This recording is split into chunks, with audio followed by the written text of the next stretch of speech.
Ecoradio, otra forma de hacer radio. Ecoradio.com, otra forma de hacer radio. Una emisora diferente, con contenido especializado. Sigue toda nuestra programación en www.ecoradio.com. La mejor música, el mejor contenido y los mejores programas en la mejor Ecoradio, otra forma de hacer radio. Ey, Ecoradio con K. Estás escuchando Ecoradio.com, la vitrina del talento latino.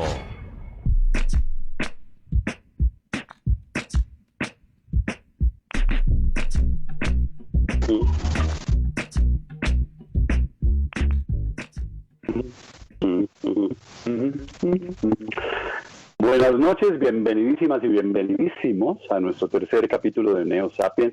En este espacio buscamos traer, en cuanto a invitados, estoy hablando a lo mejor de lo mejor en todos los temas y encontrar una luz de guía, revisando, esculcando un poco por ahí en nuestra historia evolutiva para así entendernos e ir construyendo un futuro y descubriendo quiénes son esas personas, no solo personas, empresas, iniciativas que merecen el título de Neo Sapiens, quienes nos van a llevar al éxito como especie y a hacer un papel un poquito más digno en cuanto a sostenibilidad del que hemos hecho en algunos momentos de nuestra expansión por este único planeta que conocemos, donde podemos prosperar.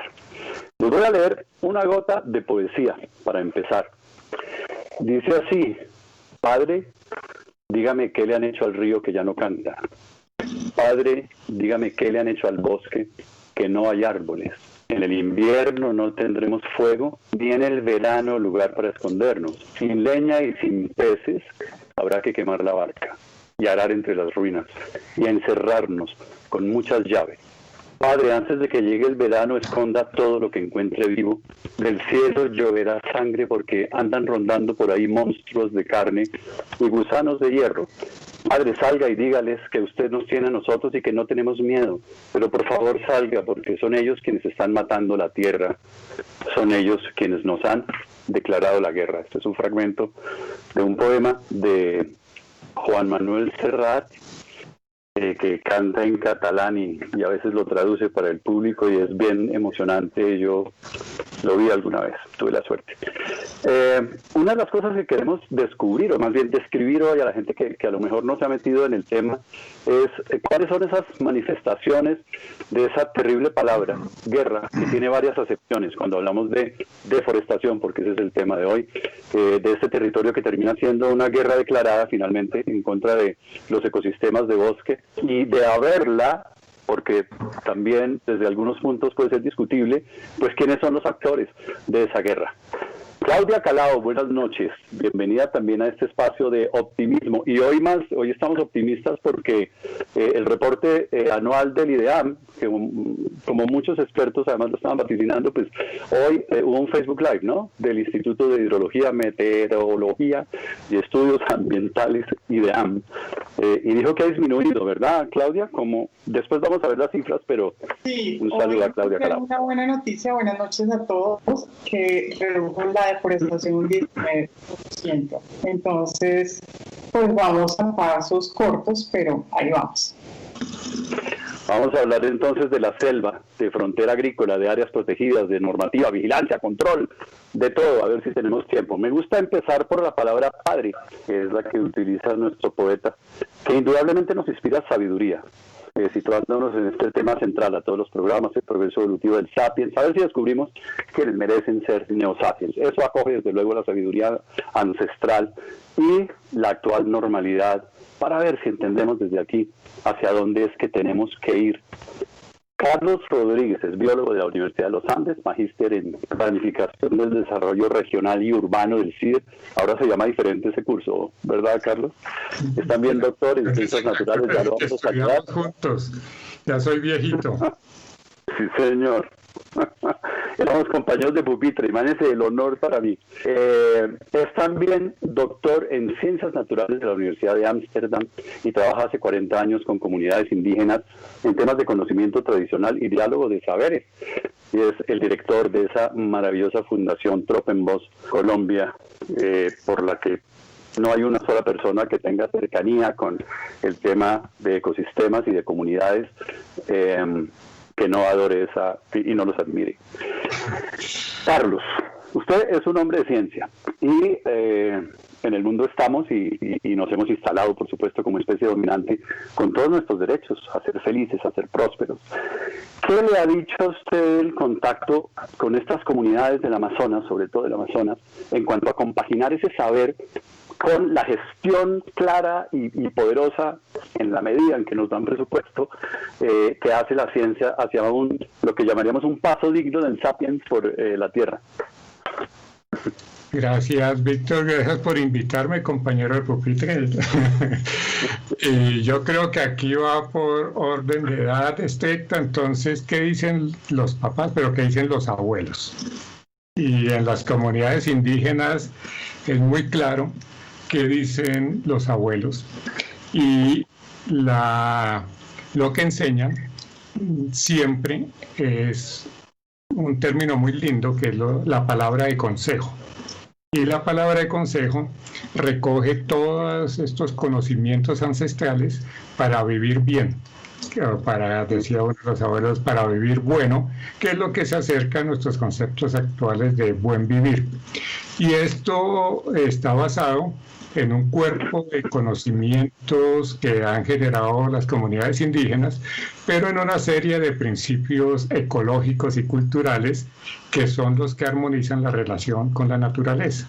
Y esos principios son fabulosos, son sencillos y lógicamente se convierten casi que en un decálogo, como los 10 mandamientos de la ley de Dios. Entonces, tener un sitio en donde se nace y se responsabiliza por su cuidado, el concepto de dueño espiritual, que todo en la naturaleza tiene un dueño y nada puede ser utilizado sin su permiso, eso es fundamental. Hay que conocer el territorio, porque lo que no se conoce no se respeta y lo que no se nombra no se cuida bien. Todos esos son conceptos básicos y para eso establecieron los espacios para transmitir el conocimiento y transmitir el conocimiento relativo a la armonía con la naturaleza. Por eso se creó la Maloca. La Maloca es el microcosmos y el microcosmos es la unidad básica de interacción con la naturaleza y la unidad básica de interacción social.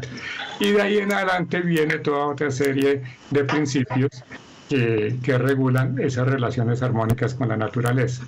Nosotros los hemos olvidado mucho, esos principios, y sobre todo ese principio de conocer, porque el que conoce respeta. Nosotros, ¿cómo hacemos para que ese conocimiento pueda permear en una sociedad que reclama su pleno derecho al progreso, a tener billete, confort, avances médicos, etcétera?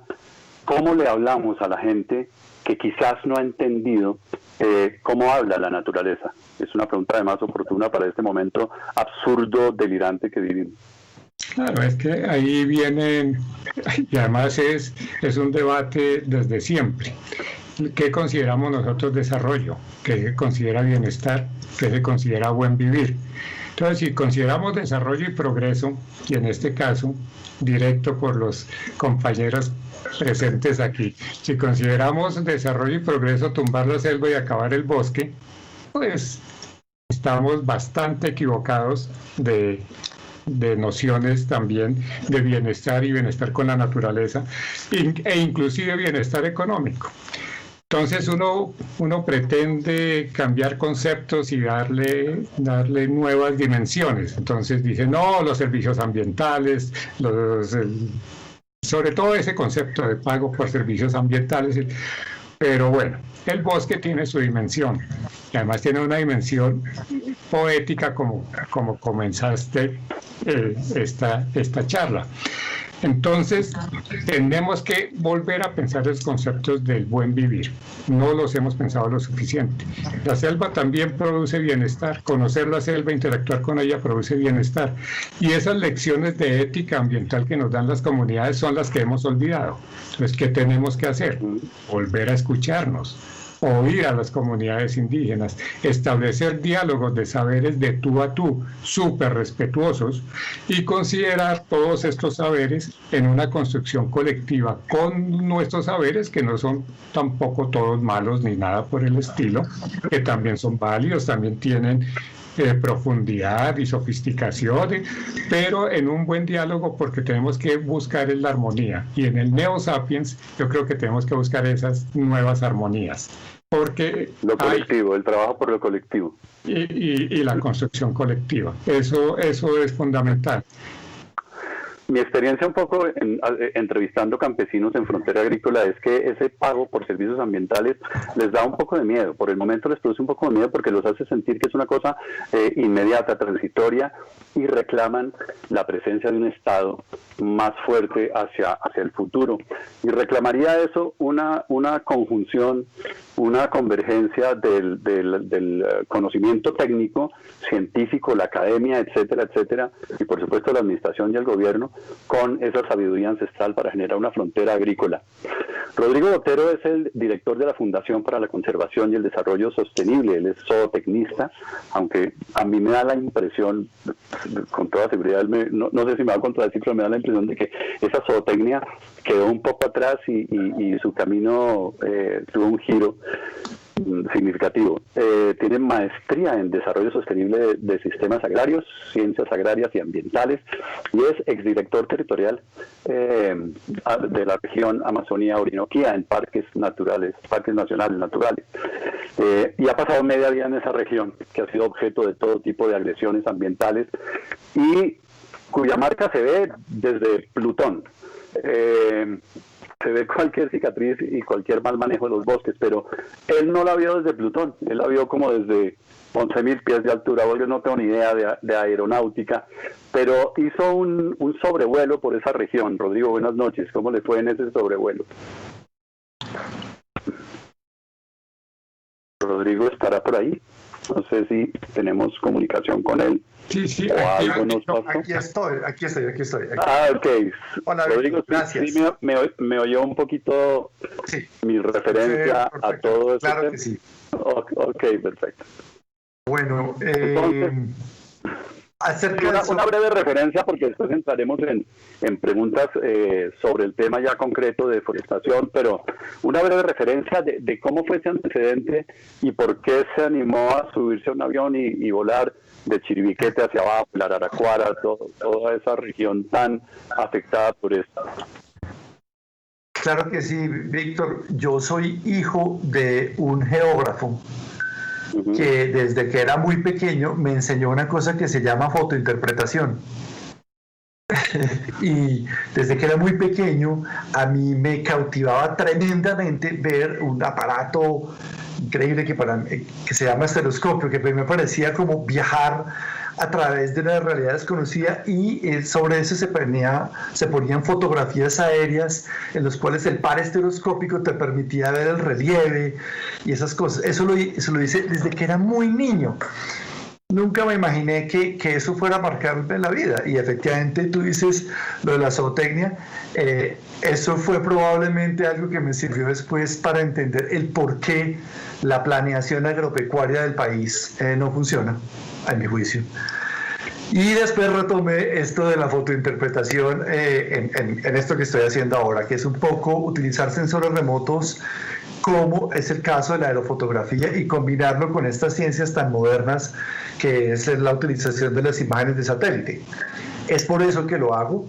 Y hay una cosa, y es que he encontrado, como siempre, eso también me lo decía mucho mi papá, nunca, jamás una imagen de satélite y ni siquiera una fotografía podrá ser comparable con la constatación de la realidad. Entonces, efectivamente empecé a darme cuenta que en todo este proceso de monitoreo que se desarrolla en el país, en particular con el tema de la deforestación, pero también con otras cosas, se estaban quedando cosas que no se estaban viendo, que no se estaban señalando. Entonces eso me permitió juntar la experiencia de terreno, pues yo también he tenido la fortuna de permanecer muchas décadas recorriendo la Amazonia, por tierra, por agua, en trochas, en sabanas, y entonces eso llevado después a la visión que me permite hacer los sobrevuelos y posteriormente reafirmarme con ya el tema de imágenes satelitales, ha generado una información valiosísima que tiene mucha relevancia, Víctor. Perfecto. Eso, digamos que después de consignar en una normativa nuestro nada barato esfuerzo para adquirir sabiduría y hacer todo ese tipo de modelos, observaciones, consignar datos, pasamos a necesitar una cosa inevitable, imprescindible y hartísima de hablar en todos los ámbitos de la ecología y del medio ambiente en Colombia, que es control y vigilancia.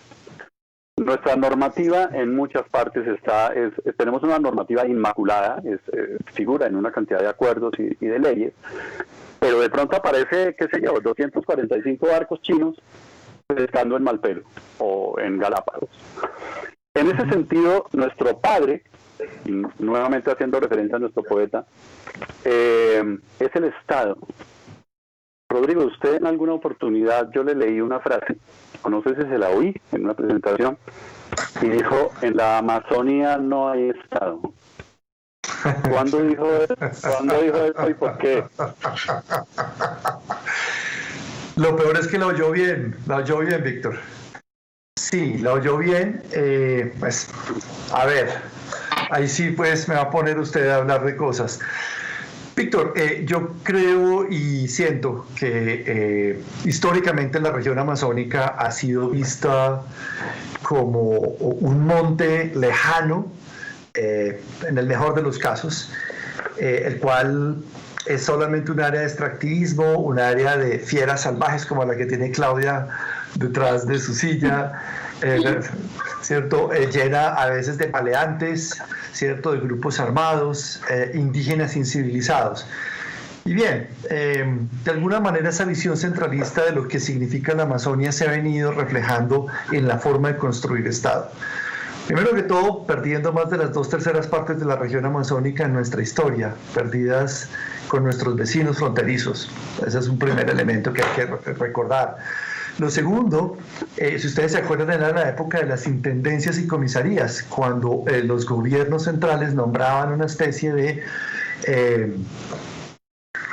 señores que manejaban estas áreas con la visión del centro, pero que pues efectivamente fue generando cada vez más una percepción generalizada de que ellos, la región amazónica, era muy distante a esas decisiones y ese interés de país. Y ya digamos desde hace unos 30 años más o menos lo que yo empiezo a ver es ya hay grupos claramente identificados que no son solamente las famosas guerrillas sobre las cuales tanto se ha utilizado esa figura para demonizar y obviamente cubrir otras cosas que allí suceden. Pero desde hace unas 3 o 4 décadas ya hay grupos que dicen: hombre, es extremadamente interesante que el 40% del país continental tenga esta debilidad.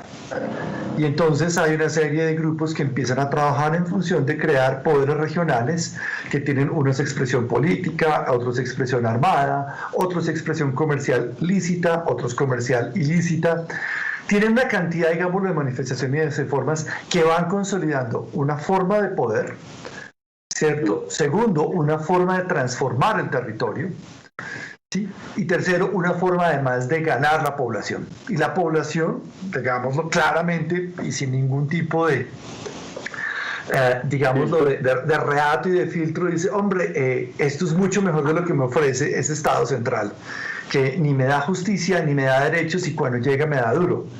Entonces, allí, digámoslo, empieza ese proceso en el que yo llamo: en la Amazonia no hay Estado. No hay Estado porque adicionalmente tenemos históricamente pues un tema de fronteras complejísimo en el cual esto es básicamente un área súper porosa en la cual, y esto también lo hemos visto con otros colegas de los países de la cuenca amazónica, digamos lo que también los grandes poderes transnacionales identifican que las áreas fronterizas son las áreas perfectas para el desarrollo de estas operaciones, digámoslo, de ilegalidad y de grandes economías, en el cual factor político es un elemento más. Uno, el tema fronterizo. Dos, hay un tema que es fundamental, que es la administración de justicia. Tema de la administración de justicia que obviamente se ve mucho más claramente en áreas urbanas, ¿cierto? Por los grandes temas de impunidad y muchas otras cosas. Allá en la región es probablemente la inversa, y es porque han existido poderes de facto. Y no solamente ahora de la guerrilla, también han habido otros poderes en los cuales la administración de justicia se ha tercerizado y el Estado lo ha permitido. Eso es increíble, digamos, que el Estado haya permitido que eso sea. Tercero, los derechos sobre la tierra. Y ahí, digamos, lo que es un tema que a mí durante todo este tiempo me toca muy duro. Y es que si alguien te administra justicia, si alguien te muestra los sistemas económicos, independientemente de que sean legales o ilegales, que eso allá no importa, ¿sí? Y si adicionalmente te da los derechos de la tierra, entonces, ¿qué significa? Que tú tienes un Estado extremadamente débil o en algunos casos representado por un tercero. Es a eso lo que me refería cuando digo en la Amazonia no hay Estado.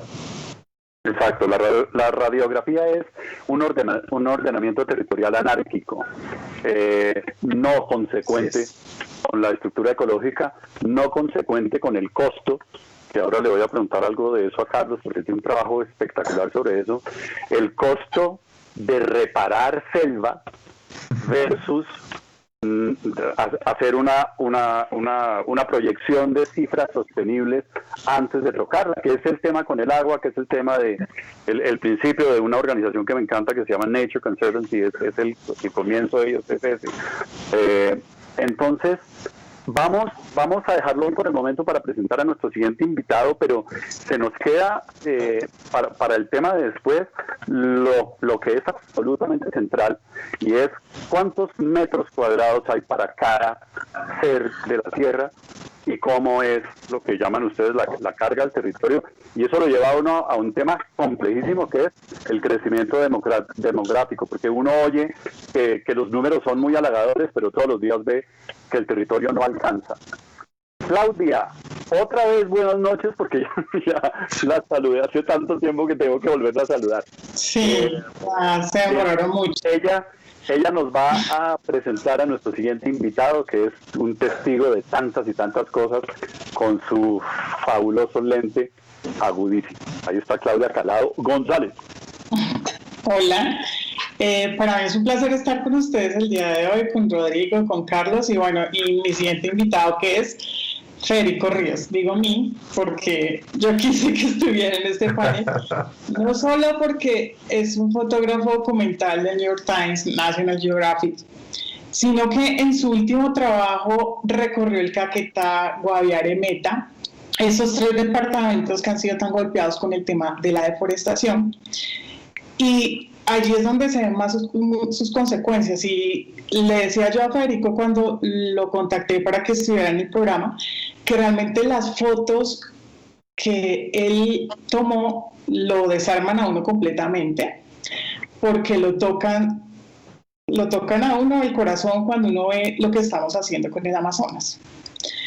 Y él, pues este trabajo lo publicó hace poco en la Liga contra el Silencio, y en otros medios audiovisuales, y por eso Federico está aquí para contarnos de primera mano eso. Y yo quisiera preguntarle esa experiencia de estar ahí en esos territorios. Federico, una pregunta muy obvia, ¿qué vio? Claudia y Víctor y Rodrigo y Carlos, muchas gracias. ¿Qué vi? Pues atrocidades, las que Rodrigo lleva décadas viendo, las que Carlos ha visto, y pues lo que pasa es que yo las veo muy cerquita y en vivo y en directo, ¿cierto? Y el resto de los colombianos las ven un poquito más lejos. Yo pensaba ahora, cuando Víctor citaba a Rodrigo y decía que en el Amazonas no hay Estado. Y me inquieta mucho porque yo digo, bueno, ¿y en dónde sí? ¿En el Chocó? ¿En el Golfo de Urabá? ¿En la Guajira? Es muy complejo. ¿En el mar? ¿En el océano? Exactamente, sí, porque esa historia que contabas de los barcos chinos pescando en Malpelo, ¿en dónde sí? Y entonces, pues es que lo que veo allí, lo que vi, fueron pues unas situaciones desastrosas en donde todos están invocando y esperando alguna figura que ponga algún tipo de orden. Entonces estamos viviendo una transición social y en medio de la transición social, pues el que pare el macho y ese manda. Y si llega otro que lo para más duro, pues entonces el siguiente. Y eso se nos ha convertido en Colombia casi que en pan de cada día, y se nos convirtió en una normalidad, pero es una normalidad insoportable. Y el Estado, el oficial, digamos, es un monstruo que se mueve lentísimo. Yo no sé si es que juegan al desgaste o qué, pero yo recuerdo bien estos campesinos, un gran número de campesinos organizados, además en un tono muy pacífico, de exigimos la presencia del Estado. Bueno, y el Estado, pues, yo pues vaya y siéntese a ver, ¿cierto? Porque en general en Colombia tenemos una idea un poco distorsionada, ¿no? Y estamos todos aquí esperando a ver el Estado que nos tira, cuando la idea es que nosotros escogimos el Estado, ¿cierto? Señor Estado, que somos todos, señores representantes del Estado, se sientan ahí y oyen lo de todos. Entonces, lo que yo veo es que esto plantea un escenario complejo y delicado, pero que se puede resolver. Yo al final de todo tengo esperanza, y es, ok, bueno, a esto hay que echarle un balance, ¿sí? Pero tiene que ser un balance ingenioso y un balance como también pensado desde las diferentes perspectivas. Yo celebro que haya bajado el 20% la deforestación en Colombia, por supuesto, pues ese anuncio me da un poco de esperanza, pero con el incremento del año pasado y del año anterior, o sea, en los 2 años anteriores el incremento se pegó una disparada tremenda. Entonces, pues reducir el 20 es un pañito de agua tibia. Claro. Ahora, del otro lado, es que hay mucha gente que alimentar. Hay mucha gente que está allí porque el Estado los empujó a irse allí. Y yo siento que la historia también hay que contarla completa y tenemos que ver entre todos cómo resolvemos esta papa caliente. Porque es que a muchos de esos campesinos el Estado les dijo, vayan y tumben. Cuando tumben, les presto sobre hectárea tumbada. Entonces a estos campesinos el Estado, el Banco Agrario, les desembolsaba créditos de acuerdo al número de hectáreas tumbadas, y había un tipo del Banco Agrario que iba y revisaba, sí, tiene tantas hectáreas, le presto para tantas vacas. Bueno, hay que darle un orden a eso, porque es que la posición extremista, la posición de ambientalista de sofá, le digo yo, la posición extremista de listo, pues entonces ya esos campesinos pues que se mueran de hambre, ya que se queden todos quietos y que no coman más y que se mueran de hambre, no, pues que se busquen algo más que hacer, hombre, pero una familia que lleva 2 generaciones viviendo de tener 2 o 3 vacas, ajenas además, porque en general, y Rodrigo que tiene mucha más experiencia en la zona me corregirá, en general los campesinos no tienen pues un hato ganadero de 1000 cabezas, no hombre, no, esos son muy contados. Entonces, yo veo una situación muy delicada, y la única esperanza que le veo a eso, la única salida es establecer un diálogo entre las partes y un orden, pero para el orden se necesita pues que el Estado sea el que ponga el orden, porque si seguimos entregándonos al orden del macho, al orden del grito, al orden de la palmada en la mesa. Y nosotros hacemos una suma de todos los conflictos que se generan, entonces no solo tenemos el problema de la ampliación de la frontera agrícola para hacer unos cultivos extensivos, sino que también tenemos el tema de ganadería, tenemos el tema de cultivos ilícitos, o sea, son muchas cosas que suceden al mismo tiempo. Y a veces se relacionan entre una y otra. Yo una vez estando en Puerto Lleras, hablaba con un alcalde y me decía el alcalde llorando, o sea, esta vez yo vi a un alcalde llorar y me decía, ¿usted cree que muchos campesinos dejaron de sembrar coca para sembrar plátano, y llegaron y sembraron todo, cambiaron los cultivos y los tengo enterrados porque no pueden salir porque las vías están completamente rotas? Y finalmente ellos me decían, preferimos sembrar coca porque pues al final terminan en una bolsita llevando la pasta, se bajan de la moto, si tienen que caminan, si tienen que coger un caballo, si tienen que pasar el río, se pueden mover. Mientras cuando la sustitución de cultivos no busca toda la cadena productiva, y eso se ve mucho en el día a día. ¿Tú ves que sigue siendo esta situación? Lo que te estoy contando de Puerto Lleras fue hace más de 10 años. Bueno, te voy a contar una cosa más grave todavía que eso. Esa es la situación hace 10 años. ¿Qué pasa? Los grupos que compran la droga, que compran en general pasta base, se dieron cuenta de que ese movimiento de campesinos tampoco les funcionaba muy bien. Entonces ya los campesinos ni siquiera tienen que salir. El campesino que siembra coca tiene un pequeñísimo laboratorio en su finca, que es una cosa mínima, convierte la coca en pasta base. Un campesino vende un ladrillo de coca cada 2 o 3 meses, según el tipo de coca que tenga, y se la compran en la finca. Entonces, el grupo narcotraficante organizado, que sea el dueño de la región, o sea, el que para el macho, manda un tipo y ese tipo va pasando y va comprando en efectivo, va pagando y va recogiendo. Y esto es en un caballo, en una cuatrimoto, en una lancha, en lo que sea, en todo el país. Después de que las FARC firmaron el acuerdo de paz y salieron de los territorios, en muchas zonas del país vino una cosa que en los alrededores de Tumaco le decían la seca. Y era aterrador, porque la gente no sabía salir ya de sus territorios.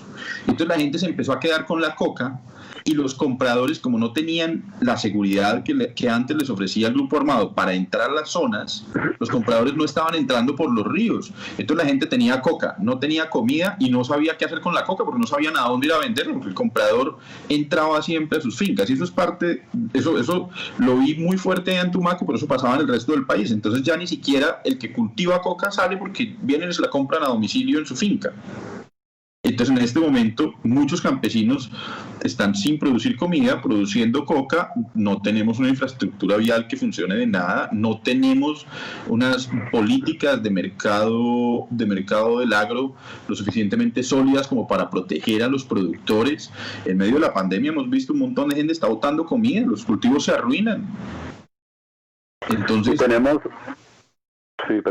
tenemos... Por otra parte, en cuanto a las iniciativas sociales de sustitución de cultivos y a partir de los acuerdos de paz, tenemos una cifra alarmantemente alta de líderes sociales fallecidos que luchan por la sustitución de cultivos. Eso hay que dejarlo en la mesa y eso hay que pensarlo, y la gente tiene que cavilar y pensar cómo se exige una mayor presencia del Estado. Federico, una pregunta quizá un poco subjetiva. ¿Qué es la labor de un fotógrafo? O digamos, un cierto compromiso desde algún punto de vista. Esa tal palabra padre que tanto hemos manejado en el programa nos lleva a esa imagen de nuestro crecimiento como especie. Acudimos, digamos, a la sabiduría ancestral. Así ha funcionado el Homo sapiens siempre.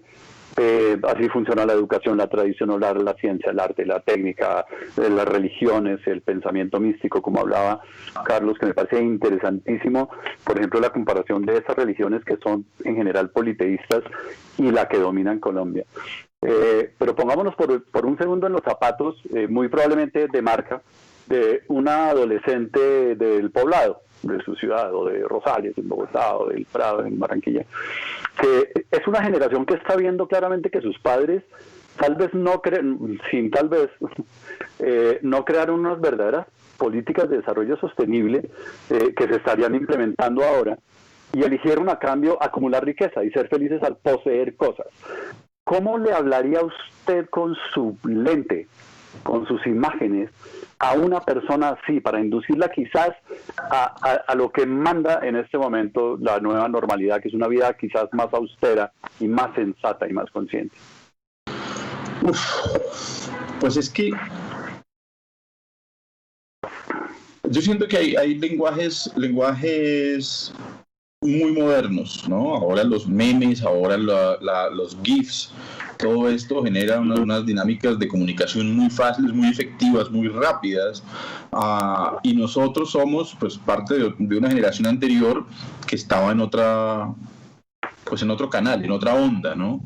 Pero para mí, cuando llegué al parque de San Vicente del Caguán, y en el parque veo el monumento, ya uno con eso se queda, o sea, eso es un monumento, pero es a la vez, es un meme inexplicable, porque es un tronco con un hacha clavada en la mitad. Sí. Y para mí era sumamente elocuente. Esto es un homenaje a la destrucción de la selva. No entiendo nada. Ya, eso es un meme sobre el que yo no entiendo nada, pero que me genera mil preguntas. O sea, si ese es el monumento que hay en el Parque Central de San Vicente del Caguán, que es una de las entradas a la selva, sí, a esta articulación entre estos tres grandes parques nacionales que están en debate porque tienen estos indicadores tan altos de deforestación. Entonces yo creo que ahí ya uno empieza a hacerse preguntas. Lo que pasa es que también es que esto es un entramado muy amplio, muy grande, sobre el que yo me hago muchísimas preguntas. Pero esto tiene conflicto armado, narcotráfico, enriquecimiento ilícito, mil cosas. Pero la pregunta sobre la que yo no he podido resolver los asuntos es ¿por qué estas personas tienen hijos y no piensan en sus hijos? Eso es como lo que yo no entiendo. O sea, no soy capaz de pensar en esta gente cómo es tan destructora, pero tiene hijos. Es como es que no quieren a sus hijos. Sí, pero y eso es una idea bien paternalista y bien vertical, ¿no? Porque cuando me hablas de esta niña o de este chico de Los Rosales o del Poblado, eso, claro, yo no les voy a decir que se vayan a San Vicente del Caguán, ellos no van a ir, ¿sí? No van a ir. Hay que acudir a una búsqueda en el dinamismo del Sapiens, que es tan creativo a veces.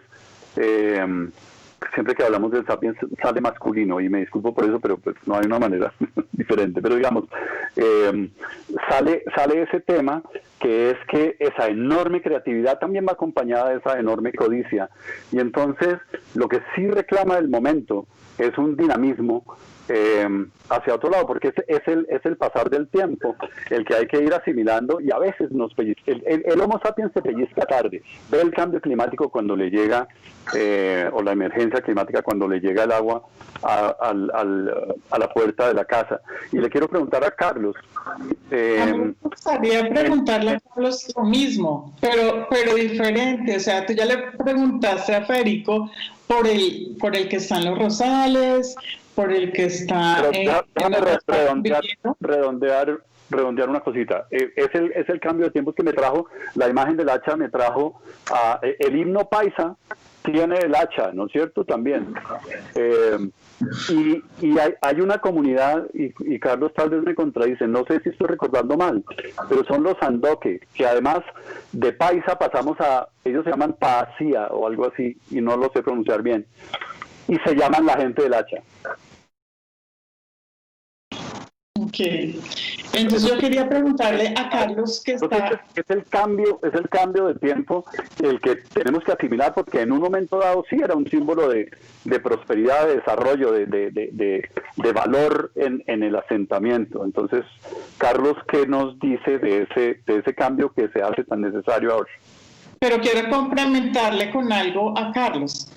Él que está en constante trabajo con comunidades indígenas, ¿qué dicen los jóvenes de esas comunidades indígenas frente a lo que ven de los jóvenes colombianos. No estoy diciendo que no sean colombianos, sino al joven que le importa 5 lo que está pasando y que se preocupa por otras cosas que no es la misma preocupación de ellos.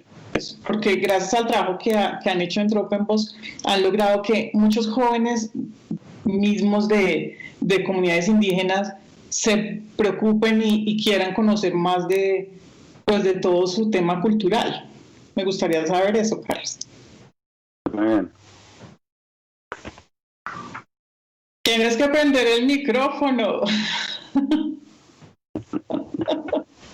Yo que le digo eso siempre a Rodrigo y a todos, y ahora me pasa a mí, pero eso es culpa de las plataformas actuales. Todo está bien. Es pura tecnología ancestral. El hacha. El hacha es buenísimo porque ahí no es culpa del instrumento, sino es culpa de cómo se usa. Y el hacha para las comunidades indígenas es una figura que se referencia siempre. Está el camino del hacha y está el hacha de producción. Y siempre esos son elementos que se van a mencionar. Entonces el hacha permitió la producción, permitió también aumentar ciertos niveles de bienestar entre las comunidades, fue muy bienvenida, y sobre todo el hacha de metal, porque el hacha antigua, pues es ahí el papá de Rodrigo, que es geólogo también y conoce el tipo de rocas que se forman en el Amazonas, era de una piedra especial que se hacía, y la gente del hacha era en donde estaba el hueco, en donde se distribuían y era objeto de intercambio. Pero ahí es en donde empiezan a decir, el hacha regula la redistribución también. Y el hacha viene con enfermedad. Si usted la mal usa, va a llegar la enfermedad. Entonces, es bonito ver cómo, si uno no tiene una dimensión simbólica, pues simplemente utiliza la herramienta y la mal utiliza. Y eso va para tumbar selva. Porque una cosa es ver cuando se ve la selva como enemigo o cuando se ve la selva como amigo. Y cuando se ve la selva como aliado o potencial aliado. Y ahí necesitamos cambiar lenguajes y es necesarísimo. Víctor nombró la frontera agrícola, pero es interesante. Si uno dice ampliación de la frontera agrícola, pues uno también puede verlo al contrario. Dice disminución de la frontera de bosques. Entonces depende a qué le hace énfasis, porque ahí es en donde empieza a generar planteamientos. Y ahora se está moviendo frontera productiva, y frontera productiva tiene muchas posibilidades, y posibilidades lindas aún con el hacha. A eso iba yo justamente, a que el hacha se vuelve un símbolo en este momento que me parece fantástico, y es el acompañamiento de lo que puede ser, voy a usar la palabra reserva con reserva, pero una reserva protectora, productora, como el sueño de su suegro, pero además nosotros hablamos mucho de sistemas, hablamos del sistema de páramos, del sistema de parques nacionales naturales, y realmente, Carlos, existe un sistema, o son más bien unas islas, a las cuales les hace falta ese sueño de lo que, llamándolo frontera agrícola o lo que se llame, una prosperidad y una productividad campesina que admita que uno le hable a un residente de un municipio o a un labrador de la tierra por igual sobre la importancia de un jaguar o de un oso andino. Sí. Es interesante. ¿Usted cree en ese sueño? Cuando uno cambia los conceptos y pone frontera productiva, amplía las posibilidades, y el bosque puede ser parte de esa frontera productiva. Y hay campesinos que no son enemigos del bosque y no son enemigos de la naturaleza. Federico lo mostró muy bien, por qué llegaron allá, por qué están allá y cómo están allá, pero con un buen acompañamiento, y además con un buen acompañamiento también desde el mundo indígena y desde la visión indígena, se pueden generar nuevas formas de uso de la tierra, nuevas formas de uso para acciones productivas, en las que el bosque sea un componente fundamental. Y hay muchísimas opciones. Rodrigo que se está riendo ahí, él tiene experiencias también en cómo implementar implementar manejos del bosque, manejos sostenibles, hay opciones. Y tenemos que ser en esto creativos. Cuando uno habla de la restauración es una opción lindísima además, porque permite la restauración productiva, la restauración ecológica, pero también la restauración social y la restauración de los tejidos sociales que se van dando en las regiones. Entonces nosotros ahorita nos enfrentamos a ese reto de creatividad y de inclusión. Si nosotros no trabajamos con las comunidades locales, con sus conocimientos, saberes, prácticas y además con las relaciones sociales, con sus mecanismos de reciprocidad y además de generosidad que tienen, porque a nivel local se genera muchísimo esto y nosotros siempre tenemos la imagen tergiversada del mafioso, del coquero, pero a nivel local es el campesino productor que siempre tiene unas relaciones sociales establecidas que lo vuelven también una cultura especial, pero aquí nos da miedo nombrar hasta campesino. Preferimos llamarlos productores rurales y generar políticas de ese lado y no resaltar toda esta parte cultural que se tiene y toda esta parte social tan bonita que se tiene también en lo local. Entonces ahí es en donde viene la restauración. Hay restauración para el arraigo. Hay restauración para la reconstrucción social, hay restauración para la producción, restauración económica. Y con eso también se mueve un poquito la restauración de la política y la restauración de la gobernanza. Entonces, claro que podemos. Las juntas de acción comunal, núcleos veredales, asociaciones campesinas son por donde debemos comenzar a volver a repensar, a reconstruir y con esos acompañarlos con lo que ustedes mencionaban de los sistemas financieros. Entonces, también tienen que ser innovadores, también tienen que ser basados en las realidades locales, en las transacciones locales, en las necesidades locales de día a día, en la inclusión, en el género, en la participación de las mujeres. Entonces, ¿qué es lo que tenemos? Un desafío. Entonces, usar el hacha bien usada y usar el hacha para el hacha de producción y no para el hacha de conflicto. Carlos, yo una vez te pregunté, nunca me respondiste, entonces ahora que te tengo acá, voy a obligarlo a que me responda. Y es que a nosotros nos encanta a los colombianos medirlo todo con canchas de fútbol. Entonces, si uno habla de la deforestación, entonces, ¿cuántas canchas de fútbol vamos en acabado de bosques? ¿Cuántos árboles son? Y yo una vez escuché a Carlos que dijo que más o menos que por hectárea 425.000 árboles hay. No sé si son 425 árboles por hectárea, perdón. Entonces, si uno dice esas sumas, uno no podría llegar a decir, son 88 millones de árboles que hemos perdido, con cifras que la gente realmente entienda el dolor de lo que está pasando. Sí. Hay estadísticas, hay estudios sobre la composición y la estructura del bosque. Y ahí es en donde entra la biodiversidad. Y una hectárea de bosque húmedo tropical amazónico es maravilloso en biodiversidad. Y puede haber entre 250 a 400 algo especies. El ideal nombra hasta 600 especies en los bosques. Eso es maravilloso. En especies. El número de árboles... pueden ser más. Y el número de árboles, digamos que 300 árboles por hectárea es una cifra que todos entendemos y que todos podemos tener de referencia. Entonces, pero ahí es en donde viene cómo se comunica eso. Ahora hablaban de la fotografía y la fotografía es un medio de transmisión. A pesar de las plataformas y los memes, la fotografía tiene de lindo que tiene alma.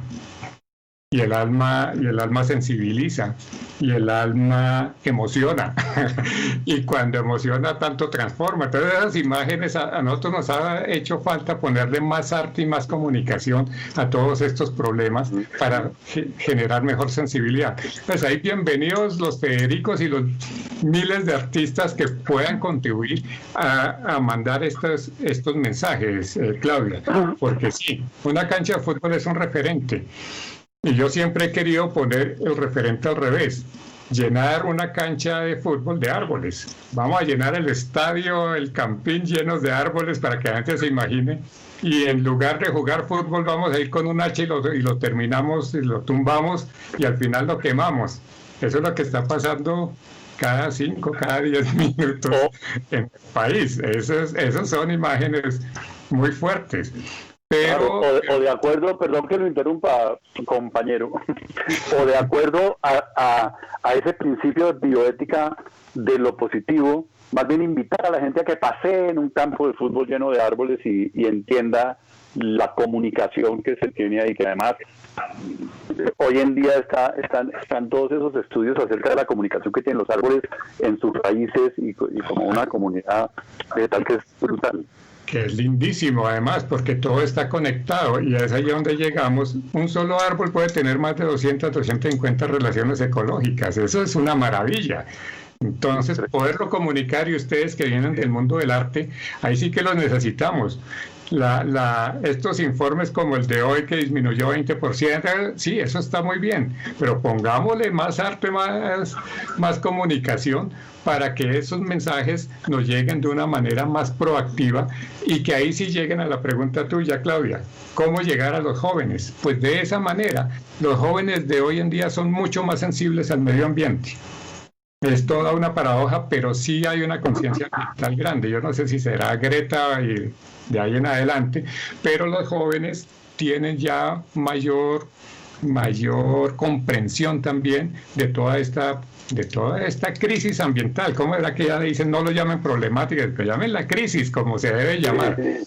Pero mire, Carlos menciona una cosa que para mí es bien importante, y es ¿cómo le hablamos a los jóvenes? ¿Cómo dialogamos con ellos? Y yo voy a expandir un poco más la audiencia. ¿Cómo le hablamos a la gente?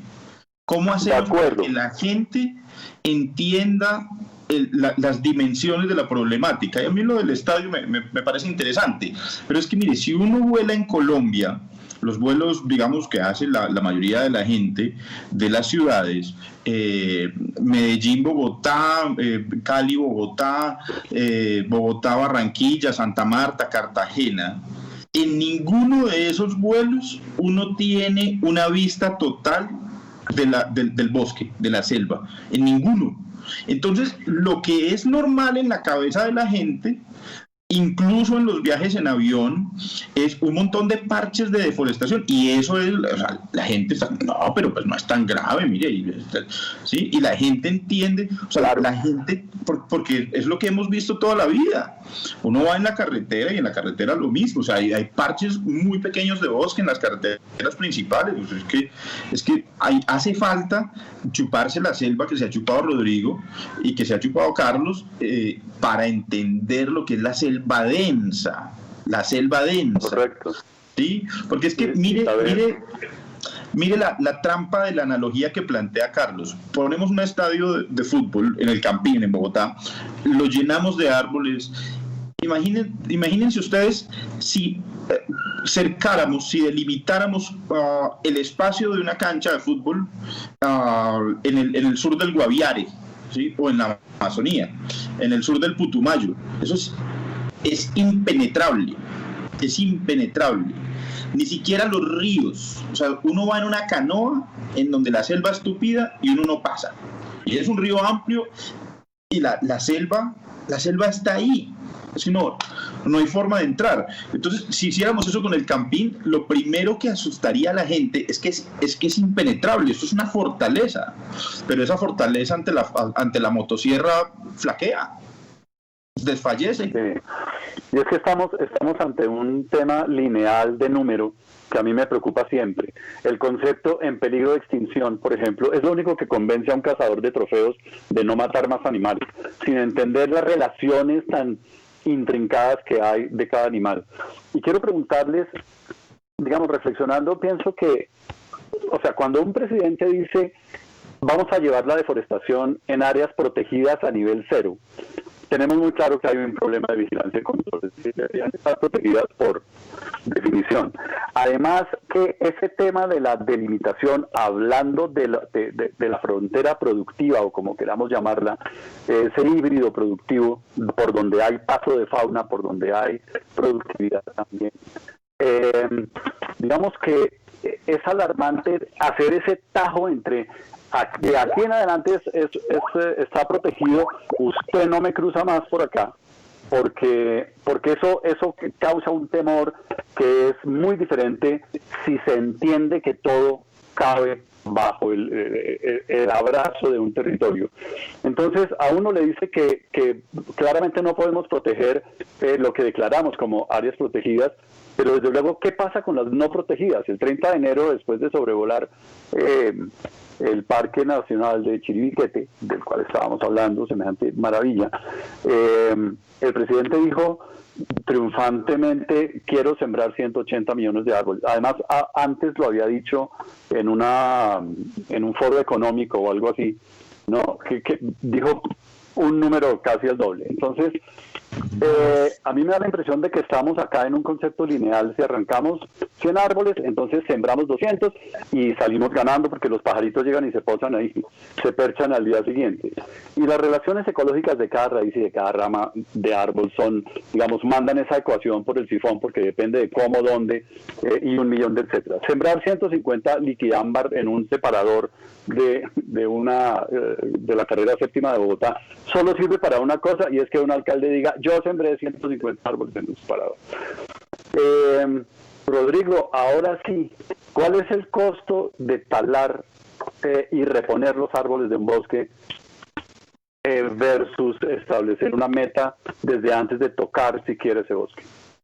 Para que la gente lo entienda claramente.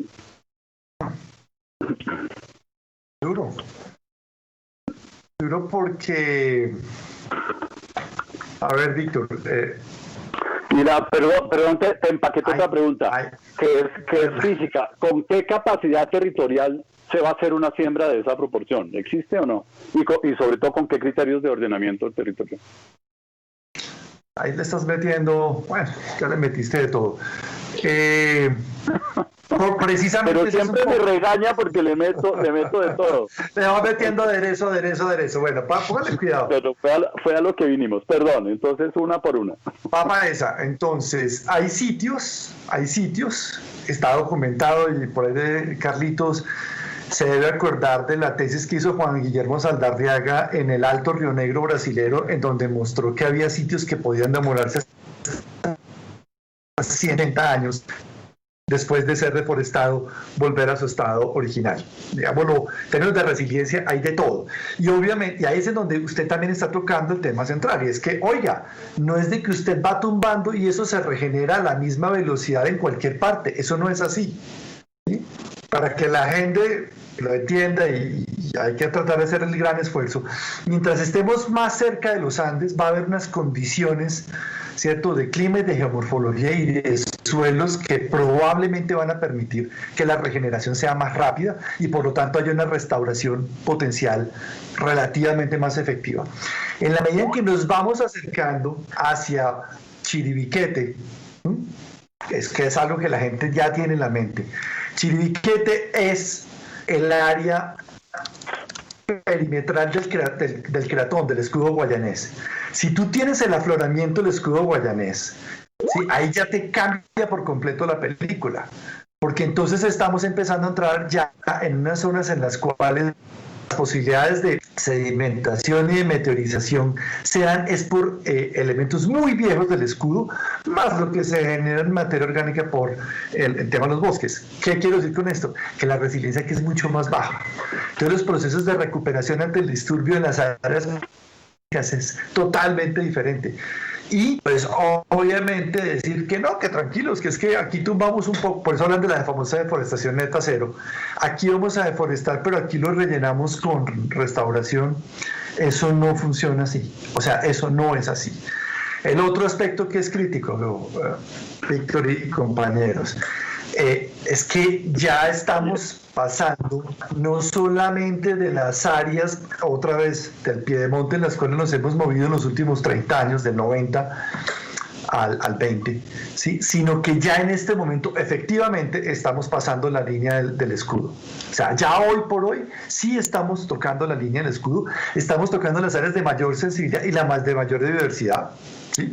Estamos pasando además por los últimos corredores de conectividad que tenemos entre la Amazonia, los Andes y la Orinoquia. Entonces, no, o sea, no podemos pensar con que si yo sembro 50.000 árboles al lado de Florencia o del mismo parque de San Vicente que visitó Federico, va a ser lo mismo que los 50.000 palos que yo estoy quitando al lado del río Itilla, ¿cierto? Cerca de Miraflores, cuando yo ya tengo allí un afloramiento del escudo guayanés. Totalmente diferente.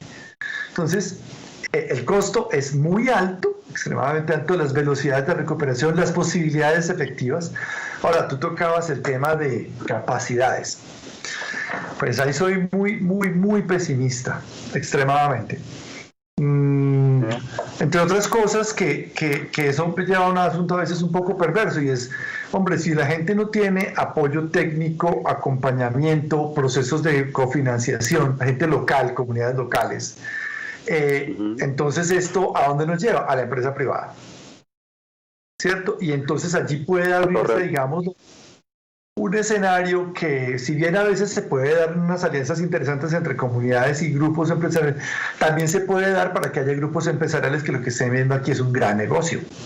¿Sí? Entonces la restauración productiva es el mejor negocio. Entonces ahora lo que estamos pudiendo ver es grandes apetitos sobre áreas deforestadas que bajo el concepto de restauración productiva van a entonces hacer la panacea y los vamos a premiar. Yo no creo en eso.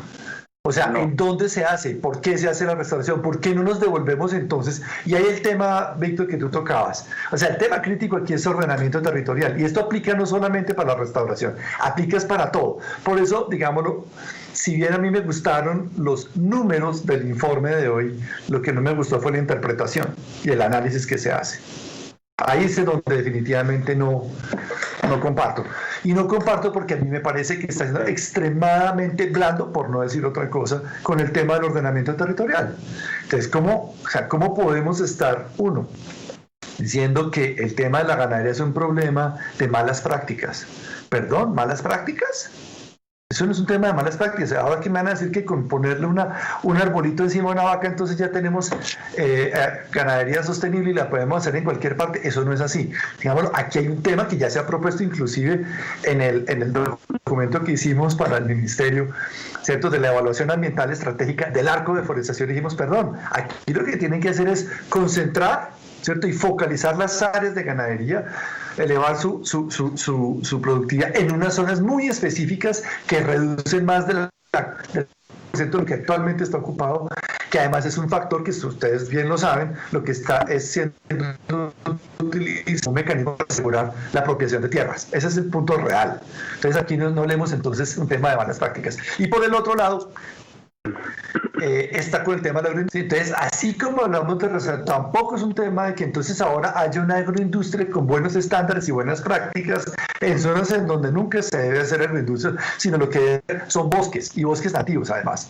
Sí, porque no me van a reemplazar ahora conceptos de bosques que los he visto ya, sí, de bosques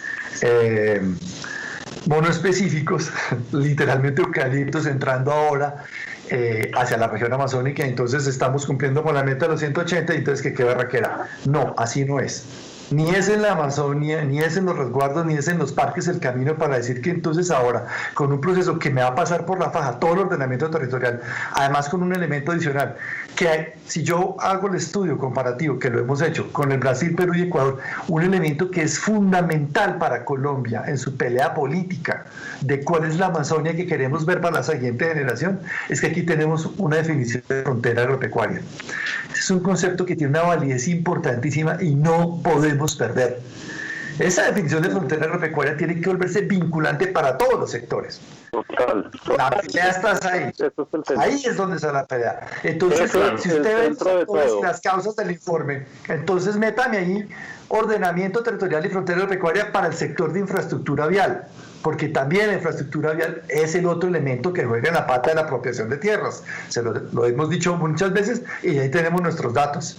¿Sí? Usted quiere seguir el paso de la apropiación de tierras, váyase detrás de las carreteras, ¿cierto? Usted quiere seguirle el paso entonces a la relación apropiación, ¿cierto? Y luego entonces ganadería, lavado además, lavado, porque obviamente en esas condiciones el lavado entra muy fuerte, y posteriormente el proceso de agroindustrialización que ya se ve.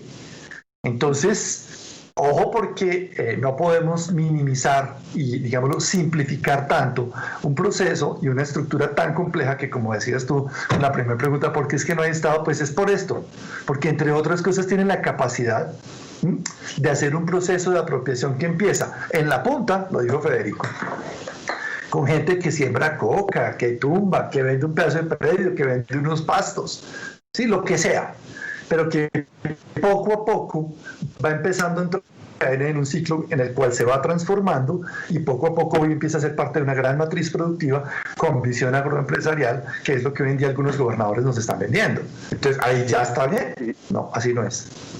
Así no es, y hay que saberlo comunicar, porque en el tema de comunicación es peligrosísimo un mensaje erróneamente optimista. Eso tiene una palabra horrible y se llama posverdad, y hay que enseñarle a la gente los usos del suelo.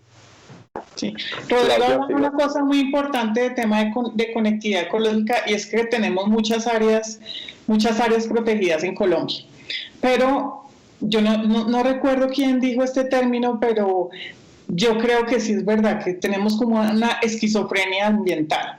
Entonces ponemos más áreas protegidas, pero luego sacamos la ley, entonces nos vamos al plan de desarrollo, entonces vienen y dicen, no, pero yo puedo hacer sustracción para hacer el proyectico de esto, pero yo también puedo hacer esto dentro del parque. Entonces empiezan a desbaratar lo que querían proteger. Y otra cosa, ¿por qué no cambiamos esa forma de pensar en el territorio de que tienen que ser como unos parches de áreas protegidas? ¿Por qué no estamos pensando en ir más allá, empezar esa conectividad ecológica y ir uniendo por corredores? O sea, tantas formas que hay ahora de conectividad que se pueden hacer, tantas experiencias. ¿Por qué no empezamos de la mano de esas comunidades que están ahí buscando otras formas de conectar esas áreas protegidas?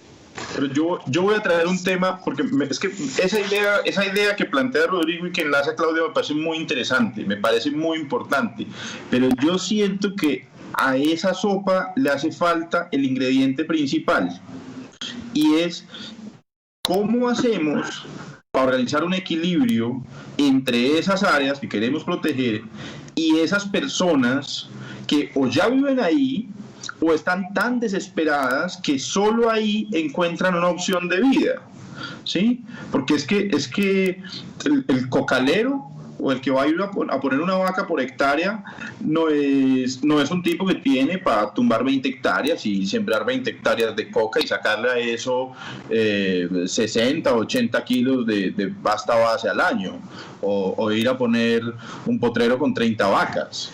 ¿No? El que va, llega y monta un rancho que no se le puede llamar casa. Eso es un hogar, pero eso no se le puede llamar casa. Yo llevo varios años tratando de encontrar un término para eso, y es que la gente malvive en esas condiciones. Malvive, pero es incluso en esa malvivencia lo mejor que pueden encontrar. ¿Cómo será de desesperante la situación? Allí no hay escuela para los niños, no hay un centro de salud para cuando se enfermen, allí no hay iglesia si practican ningún tipo de religión, allí no hay nada.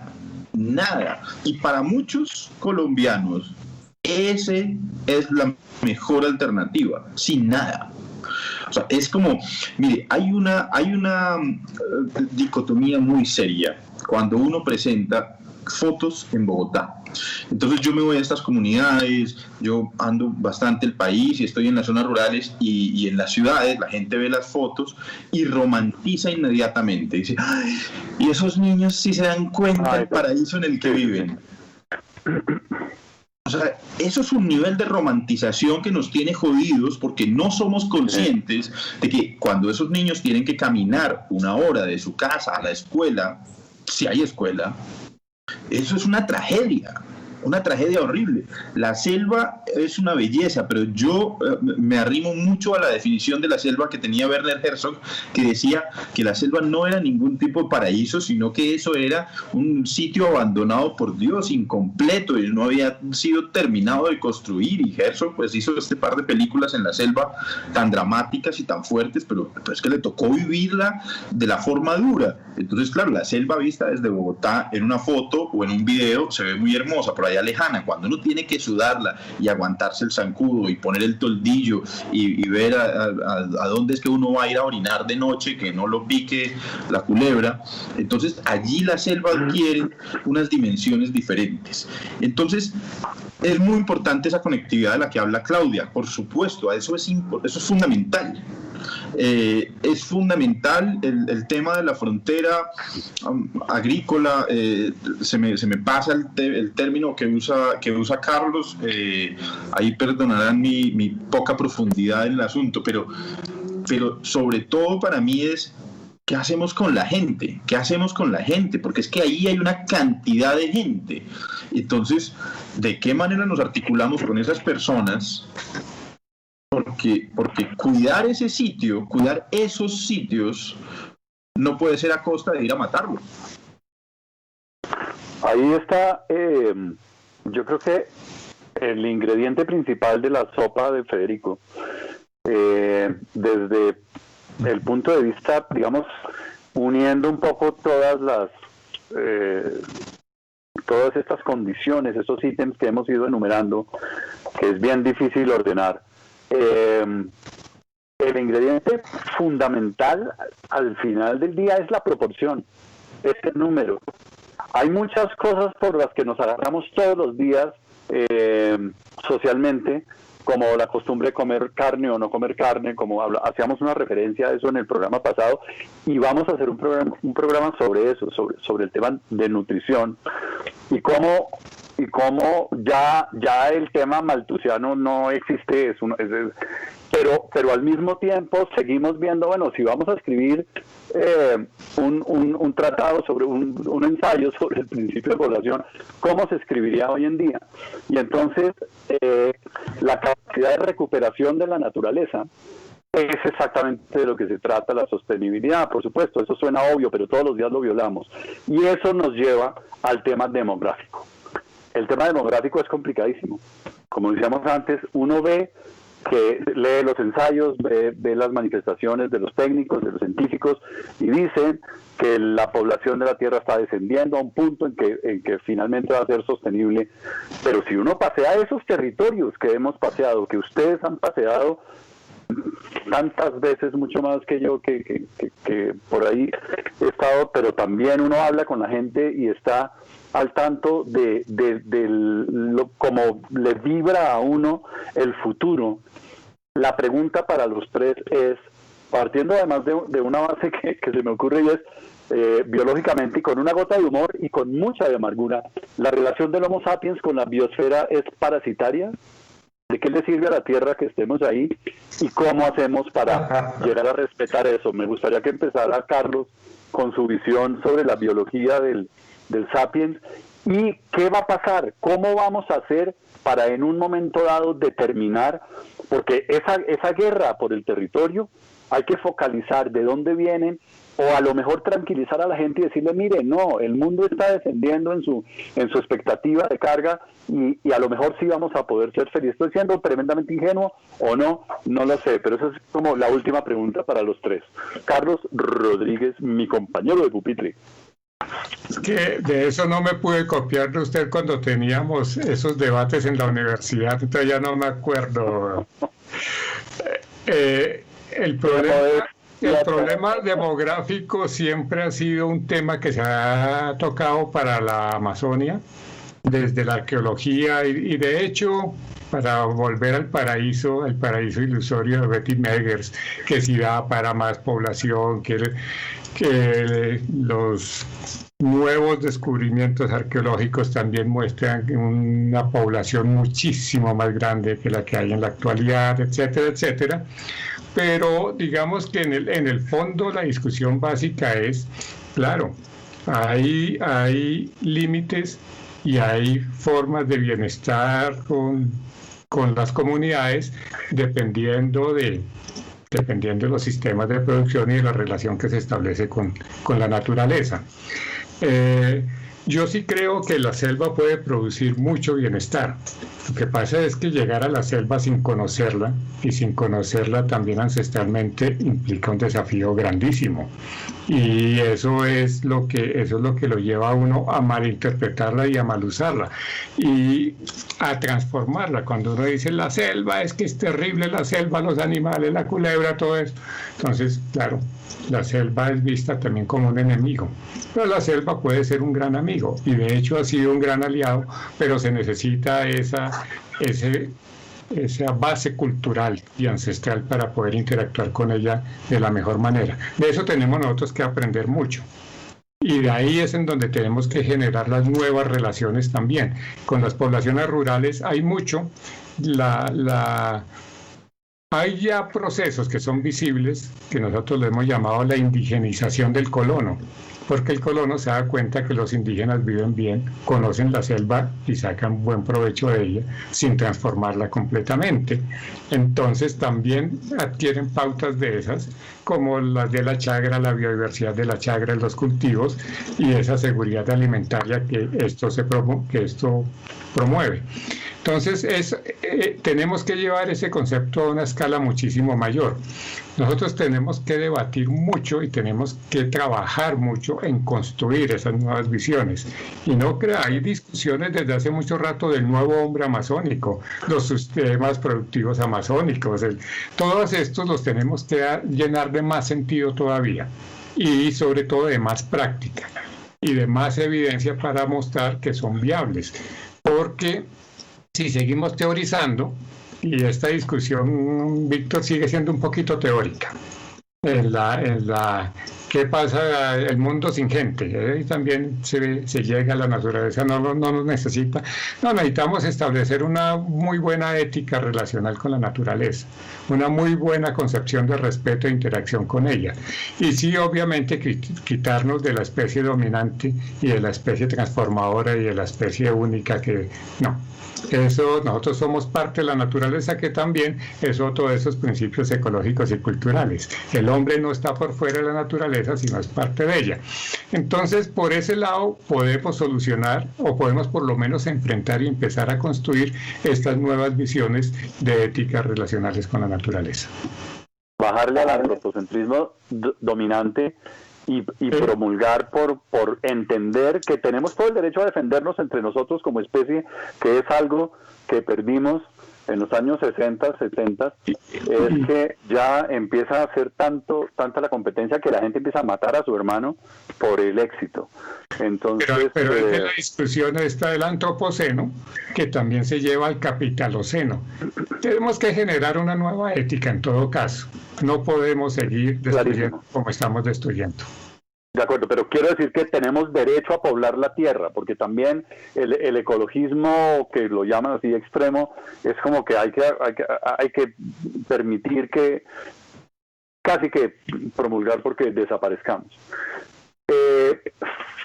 Yo le quería preguntar a Rodrigo, ¿qué piensa desde ese punto de vista un poco sobre el tema demográfico? ¿Cómo la ve? ¿Cómo ve el futuro? Yo voy a decirle que hay una historia cortica, no sé si la ha escuchado, las terras pretas. Las terras pretas, los indios, son las tierras negras creadas, o sea, son antrozoles, o suelos antrópicos, de origen antrópico. Las comunidades indígenas amazónicas, no solamente en Colombia, en la cuenca amazónica, lograron desarrollar un conocimiento para crear suelos que les permitieron tener no solamente unas densidades poblacionales mucho más altas que las actuales, sino además desarrollos y concentraciones alrededor de ciertas áreas que les permitían mantener su población. Eso es un tema que es crítico. Ok. Algún día que puedan ir con Carlitos a Araraquara, allí nomás, muy abajito de Araraquara, a 1 hora y media, hay sitios donde todavía se encuentran los vestigios de antrozoles allí alrededor del río. Pero digamos lo que quiero señalar aquí, Víctor, es que en Araraquara mismo ahí hicimos los trabajos de antrozoles con Ángel Andrade en el año 82, Carlitos.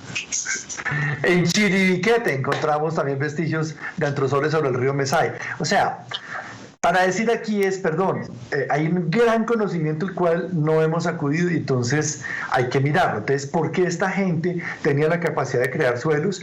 Además de crear suelos, tenían efectivamente cultivos muy grandes, muy intensivos y sostenían grandes cantidades, muchas mayores de población aquí. Pero también está al revés. Fíjense que el tema de la conservación estricta, yo no lo aprendí ni en la unidad de parques, ni con la legislación del Sistema Nacional de Áreas Protegidas. Lo que llaman en Occidente conservación estricta, yo la aprendí fue con los indios. La aprendí con un maloquero que se llamaba Carlos Matapí. Ya tipo me decía, Rodrigo, es que hay sitios en donde sencillamente los dueños dicen, ustedes los humanos no están, o sea, la gente no está. No está, y no está porque es que es un sitio que es para otros. Esa vaina me tocó muy duro porque era efectivamente por primera vez yo ver de plano, de frente, eso de que era no ser antropocéntrico. O sea, perdón, es que aquí este sitio es para otros. Y obviamente estos sitios que después empezamos a mirar, que el tema de lo sagrado y cuáles eran los dueños y por qué y cómo se pagaban, y ver extensas cantidades de cientos de miles de hectáreas que efectivamente decían aquí no es, y ver cómo, a pesar, digámoslo, con todo lo que tienen ellos en poblamiento, y Carlos lo ha trabajado, de cómo es el tema de la cartografía cultural indígena, en donde hay más de 10 generaciones que pueden mencionar todos los sitios que se han recorrido. Hay otros en los cuales efectivamente son sitios para dueños espirituales. Entonces, Víctor, sí, ese es un tema que es parte también, digámoslo, de la pelea que yo mantengo. Hay sitios en la región amazónica que no deben ser poblados, que deben seguir manteniéndose en monte y para el monte, ¿cierto? Obviamente con una relación con lo humano, porque es que eso no es que quede encapsulado, no, eso no es así.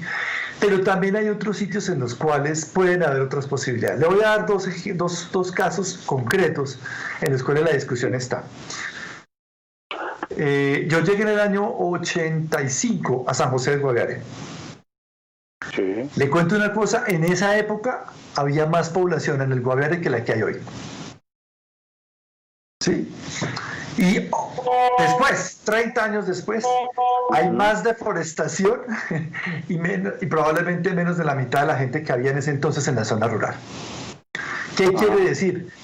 Que no necesariamente lo que estamos ampliando en deforestación es para atender a la gente, lo que pone el querido Federico. No, señor. Así no está funcionando y por eso es que hay que pararnos en la red. Momentico, ¿esto a qué está obedeciendo?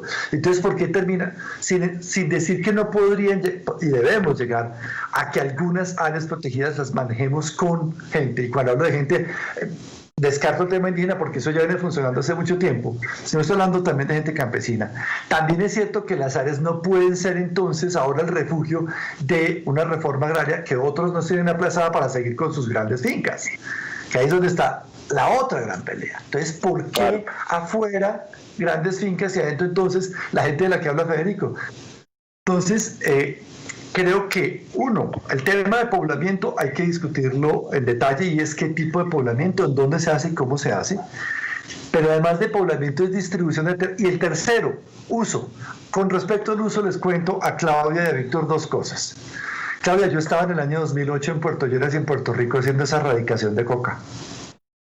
2.200 hectáreas de coca que erradicamos, la más grande erradicación voluntaria de coca hecha en el oriente colombiano.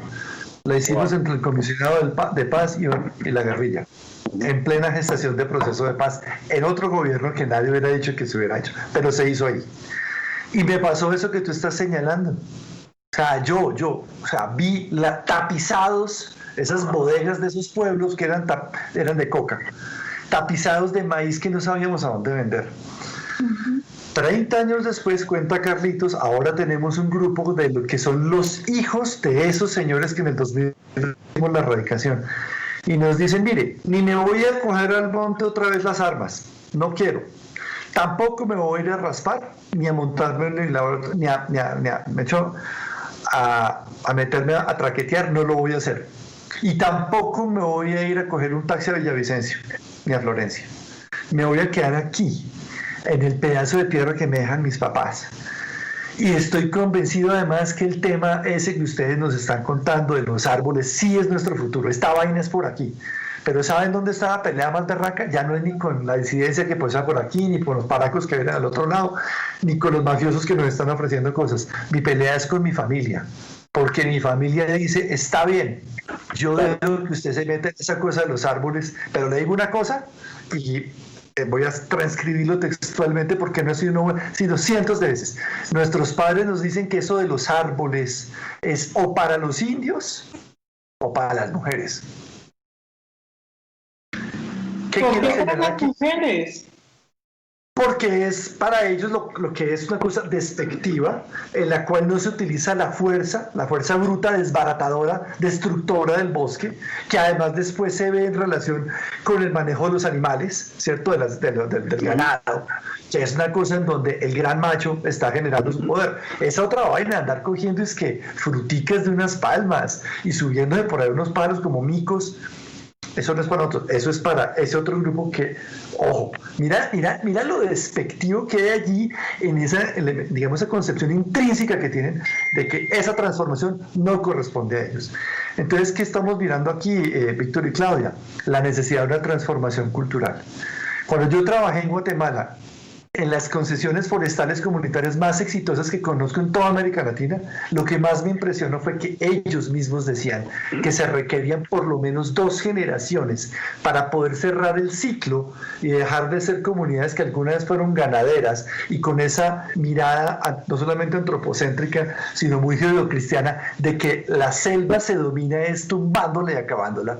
Sí, es un designio de Dios. Y después volverse entre otras cosas porque somos el centro del universo y los propietarios de estas criaturas. Por eso hablo del mito politeísta, que es muy interesante.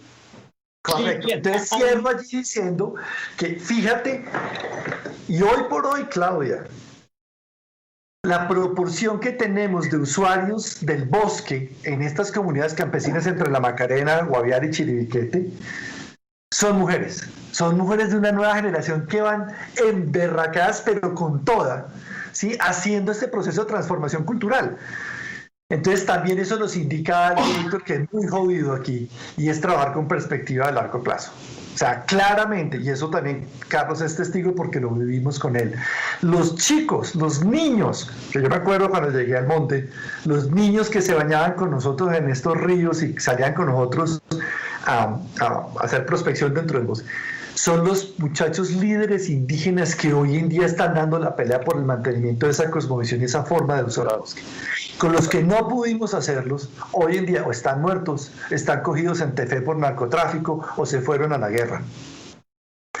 Entonces sí hay necesidad clarísima de tomar decisión y conciencia de que son procesos culturales de largo plazo y en el cual este cambio de pasar de una visión judeocristiana en donde la selva es algo que hay que dominar porque las bestias se hicieron para dominarlas y el mundo para transformar. Recuerden que una de las peores amenazas que tenemos en la región amazónica continental son algunas de las iglesias, una de ellas los israelitas, las cuales dicen que la selva amazónica ¿cómo se llama? La tierra prometida, y es para producir comida y se arrasa. Y el otro, que es el antagónico, son los grupos menonitas. No sé si ustedes conocen esta historia y me permiten medio minuto para charla. Cuando yo he estado en Bolivia, en Brasil, en la selva maya, ¿cierto? En México, los grupos más agresivos que hay hoy por hoy con respecto a los bosques latinoamericanos, en mi juicio, son los menonitas. Son los multimillonarios menonitas australianos, alemanes, estadounidenses, que están invirtiendo en el tema de commodities. Pero no me creas que es solamente un tema de commodities y rentabilidad, es un tema también judeocristiano de que esa selva es para transformarla, dominarla y volverla algo productivo. Y esa visión apocalíptica de que esto de todas maneras se va al cuerno, entonces más bien disfrutémoslo mientras tenemos tiempo. Y ahí es donde me da miedo que lo único que nos quede de la selva sean las fotos de Federico y el museo de madera que está haciendo Carlos Rodríguez. No, pero no hay lo que queda ahí es todo lo que hay. Tampoco. Ahora hay mucha selva. El caso es que en demografía hay paradojas. En el Guaviare hay más vacas que gente.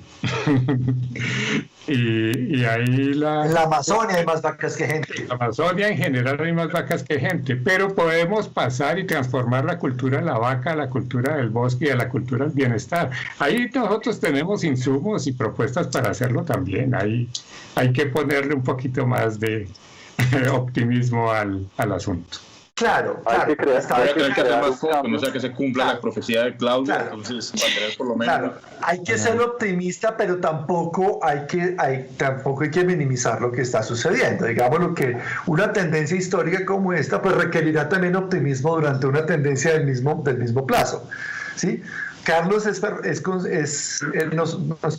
testigo de cuando empezamos a mirar, cuando viajábamos también por otros países de la cuenca amazónica, el único país de la cuenca amazónica que tiene más de una hora continua, recordando a Federico, de bosque continuo protegido en buen estado de conservación es Colombia, inclusive sobre Brasil, que es lo que pasaba desde cuando pasabas tú por Calamar yendo a Leticia, que era más o menos una hora de vuelo continuo en un avión de este tipo con esta condición. Claro, Carlos, que eso es un potencial gigantesco. Tener una matriz de bosque de más de 30 millones de hectáreas entre resguardos, parques y el pedacito de reserva forestal que nos queda es una berraquera. Es tener estos grupos indígenas todavía con sus diferentes tribus en este nivel de conocimiento es un acervo mucho mayor que en el Perú, mucho mayor que en el Ecuador, en algunas partes de Brasil más o menos en las mismas condiciones. Aquí tenemos una política, por ejemplo, de multimodalidad frente al tema de transporte que es bien contrastante con lo que ustedes pueden ver, por ejemplo, en el Perú y en el Ecuador. Entonces se está tapizando literalmente hoy de proyectos viales la mitad de la Amazonia. Entonces sí hay cosas que, digamos, uno dice, bueno, todavía tenemos de dónde pelearla, todavía tenemos cómo hacerla. Está la discusión esta del famoso plan maestro para la Amazonia, en donde vuelve y se dice, hombre, vamos a tratar de lograr a mantener estas 2/3 partes así. Claro que sí, pero hay que decirlo, hombre, estamos en un punto de alta sensibilidad, de muy alta sensibilidad, Carlos, en donde lo que nos estamos peleando con estas últimas hectáreas que quedan es entrar o no en esas áreas en las cuales, tú bien lo sabes, la resiliencia no solamente ecosistémica, sino sociocultural no es la misma. O sea, hoy por hoy, por ejemplo, ver el arrasamiento que está sufriendo el pueblo Nucac, sí, que ahora está, pues digámoslo, ha vuelto a estar en la mira nacional por este aberrante caso que está sucediendo con el tema de violencia sexual. Pero eso está acompañado hoy por hoy del periodo más alto de transformación de ese resguardo por invasión, ¿cierto? Por minado, ¿cierto? Y por narcotráfico. ¿Y qué son las cosas que se están moviendo alrededor de eso? La gran entrada de la agroindustria sobre el resguardo. Entonces, ¿cómo no vamos a decir que hay que mandar unas alertas claras? Claro, digamos, les digo, es bueno mantener el foco tanto en la parte de amenaza y también en las posibilidades que hay.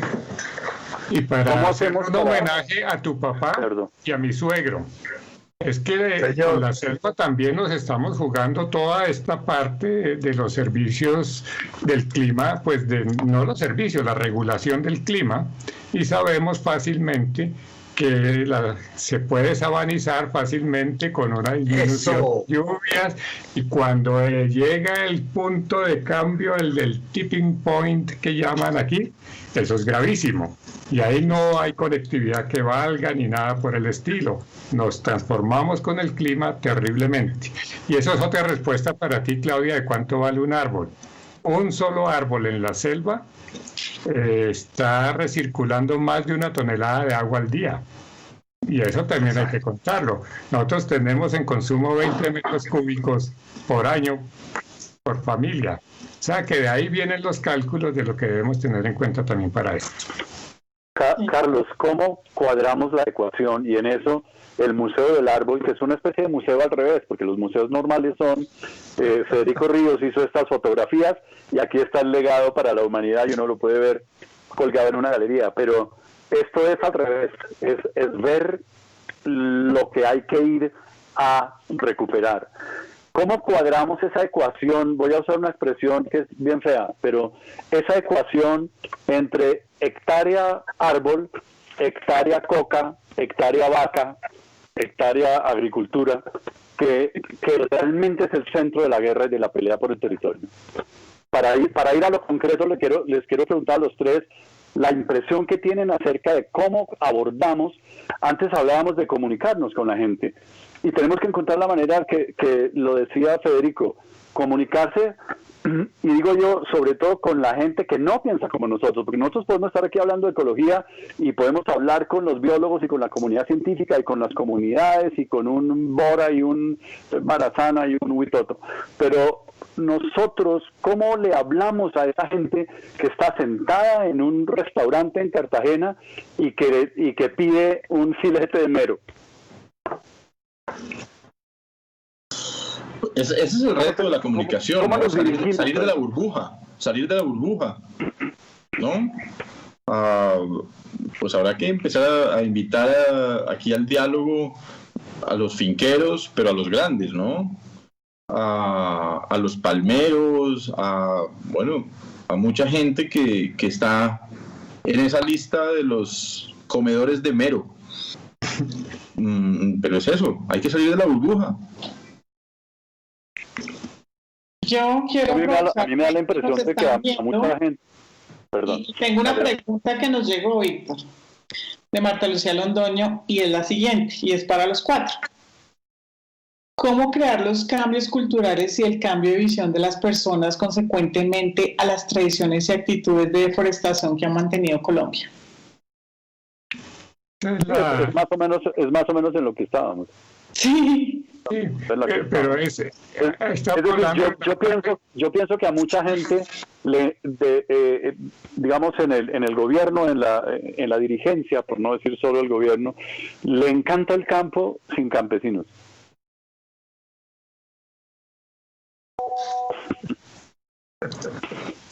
Les fascina el campo, pero el problema son los campesinos. Pero sigamos con la respuesta a la pregunta de Clo. Y ya vamos a ir cerrando nuestro programa de hoy, que está espectacular. Tenemos que transformar la cultura de la vaca a la cultura del bosque, los ecosistemas y de la buena relación con la naturaleza. Eso se tiene que ir creando, pero eso tiene que empezar también, de nuevo, una excelente comunicación, mucho más arte. Es que si el arte no nos acompaña en estos procesos, pues no vamos a sensibilizar a nadie y mucho menos a transformar. El arte transforma, entonces bienvenido el arte para poder comunicar esta cultura más armónica con la naturaleza. Pero necesitamos empezar también desde los niños, y en esa educación con los niños también hay avances y también hay propuestas lindas. La escuela del bosque y el bosque para la escuela, y de ahí en adelante saber que el conocimiento tradicional tiene mucho que enseñarnos. Entonces, pues hagamos la plataforma de diálogo permanente con los conocedores tradicionales, el saber tradicional, la academia, las instituciones y el arte y el mundo del arte, para que eso sea mucho más visible. Entonces, nosotros empezamos con pequeñas transformaciones. La comunicación ahí tiene mucho que decir, pero simplemente una mayor apertura también. Reconozcámonos, aquí tenemos un potencial enorme también. Así como tenemos toda esa cantidad de problemas, tenemos gente maravillosa y tenemos avances maravillosos y avances pedagógicos también. Pues apliquémoslos sin mayor miedo en contextos interculturales y desafíos tan sencillos como la Reserva Van der Hamen. Pues la Reserva Van der Hamen es el sitio de la pedagogía de los ecosistemas, el bosque y el ordenamiento territorial. Y con buenos museos allá también, para acercarnos a la naturaleza, nos podemos acercar a los otros ecosistemas. Entonces, es aprovechar todas estas posibilidades que tenemos. Volver a nuestros compromisos con estos cambios globales. Si nosotros vivimos la deforestación, claro, la ciudad es responsable de la deforestación y es también la receptora de efectos de la deforestación. Esto de las partículas que llegan en el aire a Bogotá por las quemas de la madera, eso no es juego, eso es verdad. O sea que la ciudad es también responsable de esto. Entonces, hagamos más evidente, más visible esa corresponsabilidad que tenemos todos y los ciudadanos tenemos, la gente de la ciudad tiene también la obligación de actuar para mitigar, para no sé, disminuir la Amazonia, pero para generar un ambiente mucho más deseable con la naturaleza, unas relaciones mucho más deseables. Y aquí está el compromiso también de incluir en nuestros procesos educativos en la ciudad el conocimiento de nuestros ecosistemas y el conocimiento de nuestras culturas. Si no los incluimos, pues simplemente no los vamos a utilizar. Eso es central. ¿Cómo se incluye la participación de los habitantes del territorio? Eso es ciencia y eso es lo que tiene que conjugarse con el conocimiento, muchas veces con el conocimiento científico, digo a nivel mundial, porque muchas veces, y esto lo digo hay mucha gente que me da la impresión de que piensa que la participación ciudadana o la participación de los habitantes de un territorio es como si uno les estuviese preguntando si a ustedes les parece bien que la minería suceda en este territorio y entonces ellos son los dueños de la verdad. No es así, se trata de conjugar una observación microscópica como la del señor de ríos abajo de Hidroituango, que se murió porque ya no pasaban guacamayas. Explicar eso ancestralmente es muy difícil. Él se murió porque sabía lo que iba a pasar. Nosotros lo entrevistamos, o entrevistamos a su esposa. Cuando llegamos allá ya había muerto él. Entonces es muy importante entender para qué sirve realmente la participación. Creo que todos como estamos de acuerdo en eso. Federico, una conclusión final al programa y un poco tu respuesta a esta última pregunta de Claudia. No, mi conclusión está en la primera intervención de Carlos, coincido completamente con él, y es: no cuidamos lo que no conocemos.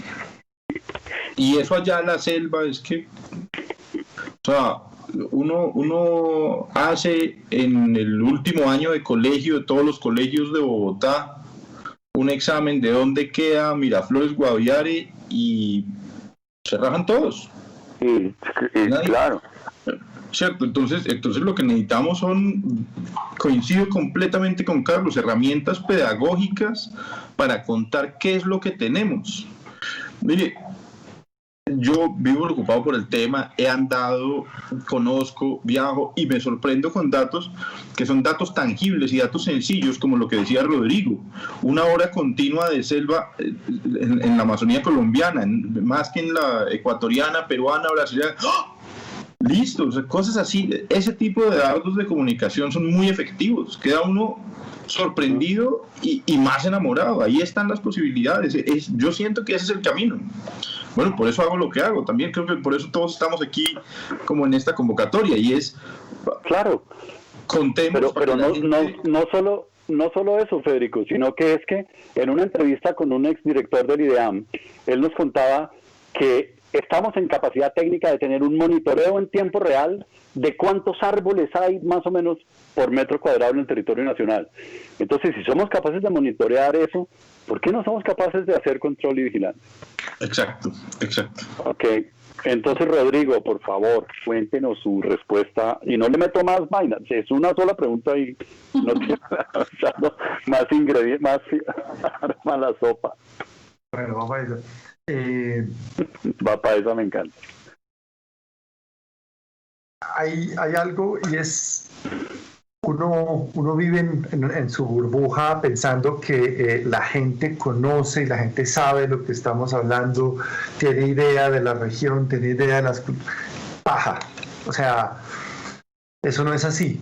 Digámoslo, a mí me pasa algo, y es que yo pues nunca había pensado ni creído que este tema de la comunicación fuera a llegar a ser tan importante. Pues me he dedicado pues a estudios y cosas y vainas, nunca nunca tuvieron un efecto real en nada. Un día, y eso pues obviamente nunca pareció lo que hace Federico, pero me puse a tomar fotos y esas fotos empezaron a llegar, y esas fotos, sí, bueno, acompañadas con datos y cosas, empezaron a ir creciendo en una audiencia gigante. Y entonces, después de las fotos, que los videos, que las imágenes, empezó a ir gente. ¿Qué quiero decir? Uno, sí, probablemente el tema de la imagen es un objetivo estratégico que hay que seguir, ¿sí?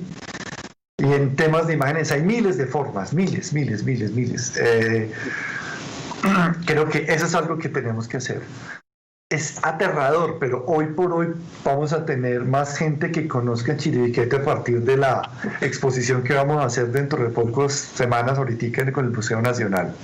¿Sí? Sí. De lo que hubiéramos podido pensar en toda nuestra vida de que con libros o yo no sé qué otras vainas o mapas inentendibles la gente hubiera podido hacer. Entonces, el tema de traer los museos tipo Carlos, ¿sí? En donde traes el Museo de la Madera es al contexto, eso me parece fundamental.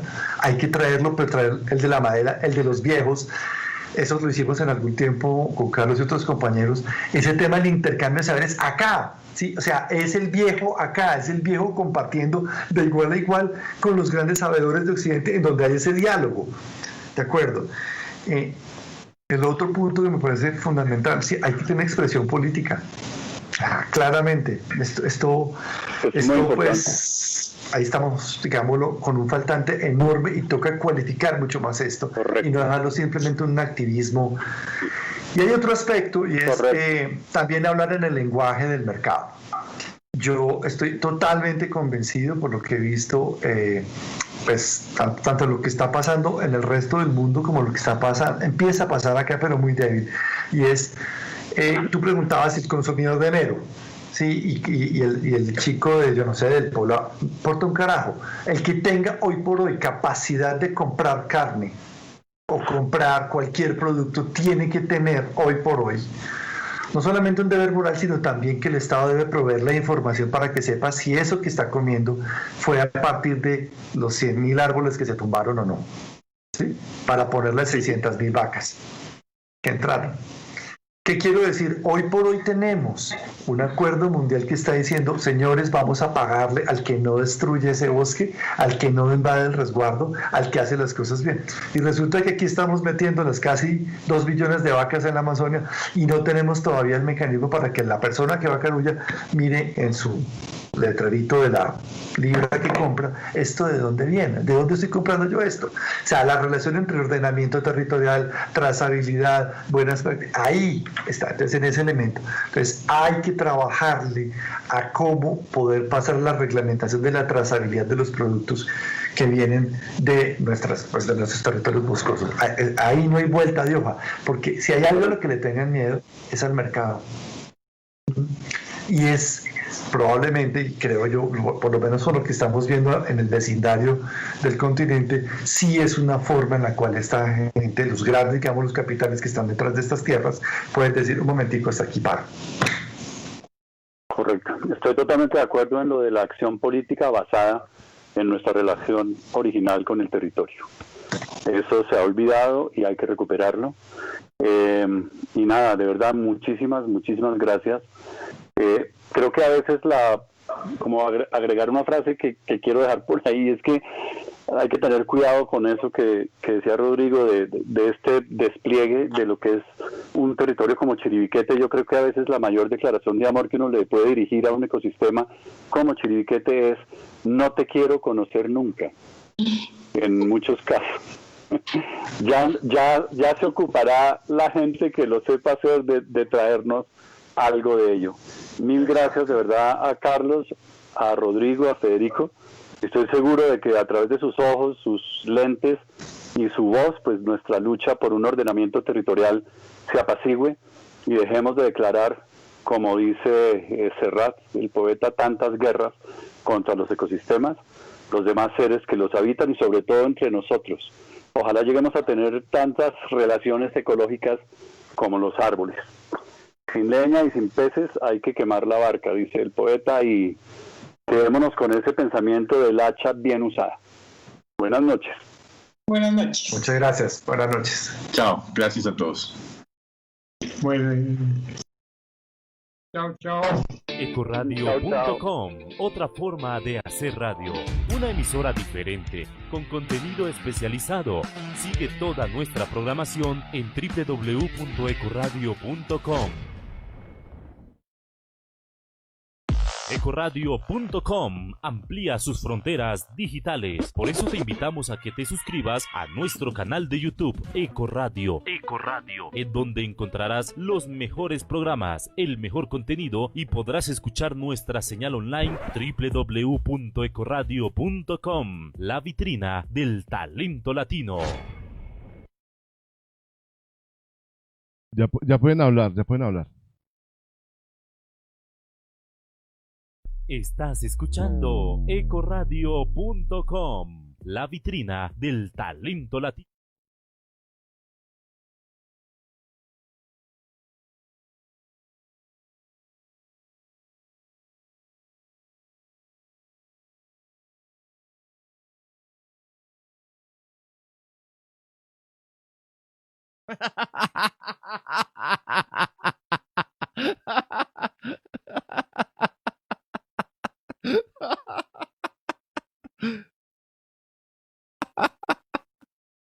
Buenísimo.